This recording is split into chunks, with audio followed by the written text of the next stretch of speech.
예수님과 도마와 대화를 나눈 내용이 뭡니까? 너 나를 보고 믿는구나 라고 하는 것 와중에 예수님이 정말 중요한 일침의 설교를 합니다. 너 그렇게 나 보지 못하고 너 믿지 못하면 그것은 차라리 믿음이 없는 것이다 라고 이야기를 해요.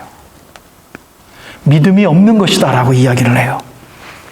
믿음이 부족하다라고 이야기를 하는 것이 아니라 믿음이 없다라고 이야기를 해요. 믿음이 부족하다라는 표현은 예수님이 어디서 몇 번 사용하셨냐면요. 바닷가에서, 갈릴리 바닷가에서 제자들이 마지막까지 못했을 때 제자들에게 손을 꽂혀주고 베드로를 붙잡아주고 또는 또 흉흉한 바다를 잔잔케 하신 다음에 믿음이 부족한 자들아 왜 의심하였느냐라고 이야기를 합니다. 그런데 아예 도마에게는 그것은 믿음이 없는 것이다라고 이야기를 해요. 그래 놓고 현재의 도마의 후손들에게, 우리들에게, 12 제자들이 강력한 리더십으로 일깨운 교회의 후손들에게 예수님께서 우리들에게 설교하시듯 이야기를 합니다. 보고 믿는 자보다 보지 않고 믿는 자가 복되도다. 우리예요, 지금 우리. 우리는 못 봤잖아요. 예수님 얼굴도 못 봤고 예수님 죽는 것도 못 봤고 예수님 부활체도 못 봤잖아요. 우리는 지금 못하고 믿는 자들이에요. 너희들이 복되도다라고 우리를 지금 칭찬해 주시는 것이죠. 도마를 통해서 너는 믿음이 없는 것이다라고 도마를 탄 순간 정죄하시고 보고 믿는 자보다 보지 못하고 믿는 자가 복되도다. 여러분 이게 말씀의 핵심이에요. 3년 동안 쫓아다니면서 정말 핵심 멤버 중에 하나로 예수님을 따라다녔던 도마가 제자들이 야 예수님 부활했어 나 봤어. 그래? 나는 예수님 봐야 되겠어. 내가 손을 한번 찔러 봐야 되겠어. 예수님이 그러한 도마의 애티튜드를 뭐라고 합니까? You are, 지금 말로 말하면 non-Christian. 여러분 얼마나 무서운 말이에요 사실은. You are non-Christian.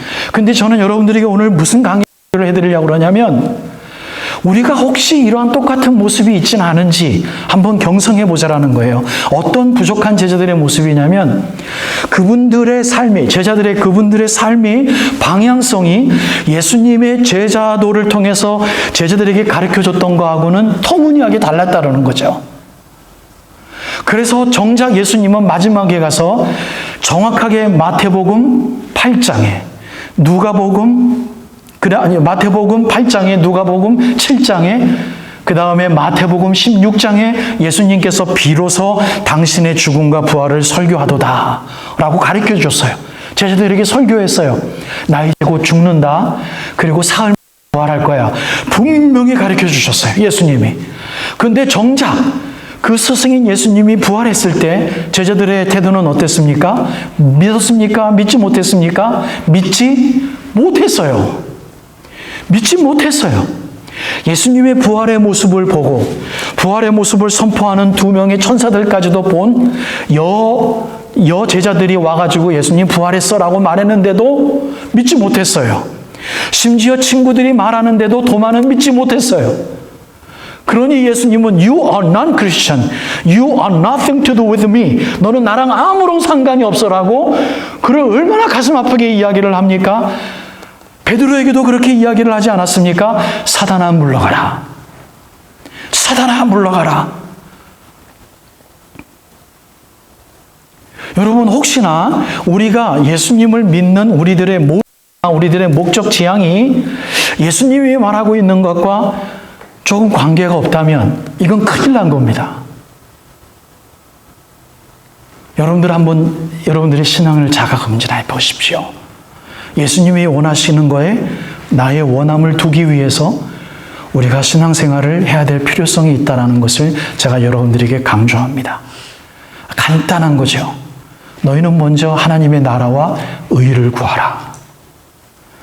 하나님 나라가 무엇입니까? 라고 누가 퀘스천 마크 한다면 여러분 수십 년 동안 여러분들 신앙생활을 하신 분들은 그에게 설교하실 수 있으셔야만 합니다.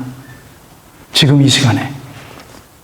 여러분 하나님 나라가 뭐더라? 뭐라고 가르쳐줘? 모르면요. 여러분, 하나님 나라가 진정 이 땅에 임한다고 누군가 우리에게 와가지고 야야야 누구 집사 오성 장로 야야 정말 예수님 하나님의 나라가 이렇다 지금 오시는 것 같다. I don't think so. 내가 그거 보기까지는 난 못 믿어. 이 말 할 겁니다. 똑같은 거예요. 하나님 나라를 늘 두려워하고 바라고 생각하고 하나님이 그거 훈련하라고 이야기해 주셨으니 그게 뭔지를 말하는 절은 몇 장, 몇 절 어디에 있는지를 누구에게인가 설교할 수 있을 정도가 되어야만 비록 여러분들이 평신도라 할지라도 왜 너희는 먼저 그의 나라와 그의 일을 구하라고 우리 구주 예수 그리스도께 믿는 자들을 우리들에게 불러주신 그 믿음의 덕목에 우리들의 첫 번째 프라이어리티로 만들어줬기 때문에 수십 년 동안 신앙생활 했음에도 불구하고 이야기할 것이 없다면 우리가 크리스찬인가? 라고 한번 되물어봐야 된다는 이야기입니다. 마지막 우리 예수님께서 이 말씀을 하시면서 이렇게 이야기를 합니다.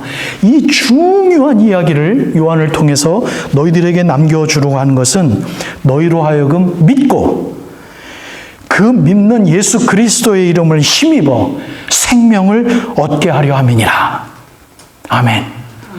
더블링되는 반복되어지는 설교의 메시지예요.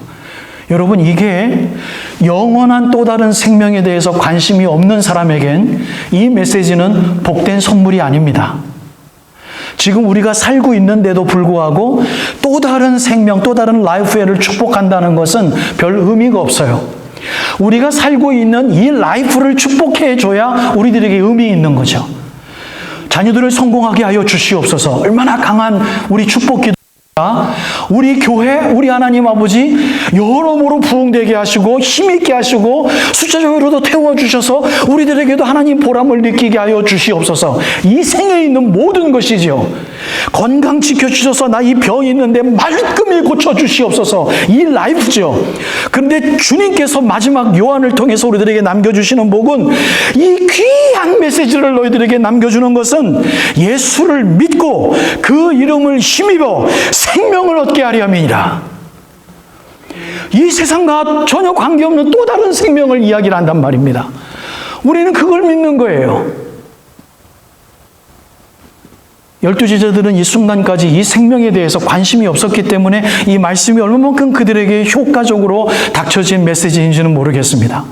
그러나 여러분, 우리가 오늘 이 말씀의 메시지를 요한복음 마지막 결론으로 우리가 정리를 한다면 여러분, 영원한 또 다른 라이프가 있는 것을 믿는 사람들은요, 이 생애에 대해서도 하나님께서 채워주시고 힘있게 해주실 걸 당연히 간구할 수 있습니다. 그러나 그것보다는 더 영원한 생명의 것이 나에게 훈련돼서 이 생의 것을 지배할 수 있도록 도와주십시오. 최소한 이렇게는 기도하자라는 거죠. 생의 것 기도 안 할 수 없어요. 아픈데 어떻게 이걸 기도 안 할 수가 있습니까? 여러분, 제가 왼쪽 다리에 신경이 부족해서 아직도 힘들 때가 없지 않아 있어요. 기도할 때마다 이거 첫 번째로 기도 나옵니다. 바리새인이죠.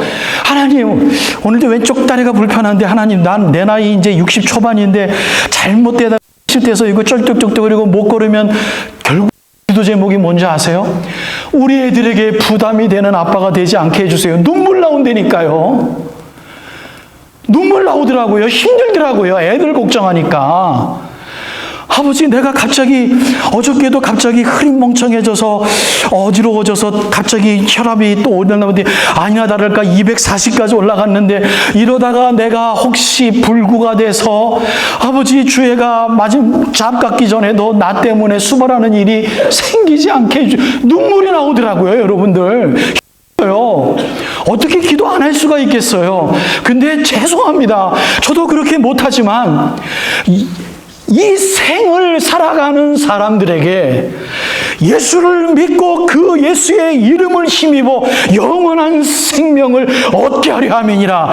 이게 무슨 복된 말씀이에요. 단지 우리가 이것을 믿는다면 영원한 생명이 올 것을 믿고 내가 거기에 나라에 불려가고 거기에 가서는 더 이상 아픔도 없고 자녀들의 부담 끼쳐드리지 않게 하여 주시옵소서라는 기도도 사라질 영원한 나라가 내 안에 임할 것을 내가 믿는다면 하나님 아버지, 이 세상을 내가 통치하며 살아들 수 있도록 도와주시고 건강에 대한 연약함의 기도가 더 이상 연약한 자의 기도가 되지 않도록 도와주시고 예수님 잘 모르지만 예수님이 힘들게 죽음까지 감당하셨던 거기에 고난이 내 남은 고난이라면 자녀들도 감당할 수 있도록 우리 하나님 아파져서 찢어진 이 가정에 아버지의 주권과 아버지의 다스림을 통하여 자녀 대대손손 하나님 나라의 만족함을 배우게 하여 주시옵소서. 그 기도로 최소한 기도의 결론은 맺게 하십니다. 그런데 여러분께 부탁드리는 건 이 기도를 바꾸자라는 말씀입니다. 저도 못하고 있지만 이 기도를 바꾸자라고요. 바꾸자라고요. 그래서 말씀을 기도하자고요. 총명과 지혜가 내 마음에 충만하게 하사 바울이 그렇게 도했던 기도예요. 그 충만함으로 아버지를 분별하게 하여 주시옵소서. 그러니 바울도 힘든 삶을 살았지만 이겼다라는 거 아니겠습니까? 이겼음에도 불구하고 끝까지 푯대를 향하여 내가 다른 박질 치노라. 죄 질 때마다 내가 죄인 중에 괴수다. 사랑하는 여러분, 여러분들이 얼마나 거룩하게 사시는지요? 여러분들 스스로 물어보십시오. 정말 거룩함을 위해서 훈련하는 사람들은 마지막 종착지의 마지막 기도 중에 뭐라고요? 겸손과 감사예요. 하나님 앞에 부둥켜 안고 이 복음의 진리인 살아있는데도 불구하고 또 다른 생명을 말하는 것이 복음의 진실입니다. 여러분, 또 다른 생명이 예비되어져 있음을 아직 보지는 못했지만 보지 못하고도 믿는 믿음을 거기까지 가져가셔서 영원한 나라를 생각하시고 찬송하실 수 있는 귀한 찬양자, 예배자 되어지시기를 주님의 이름으로 축복드립니다.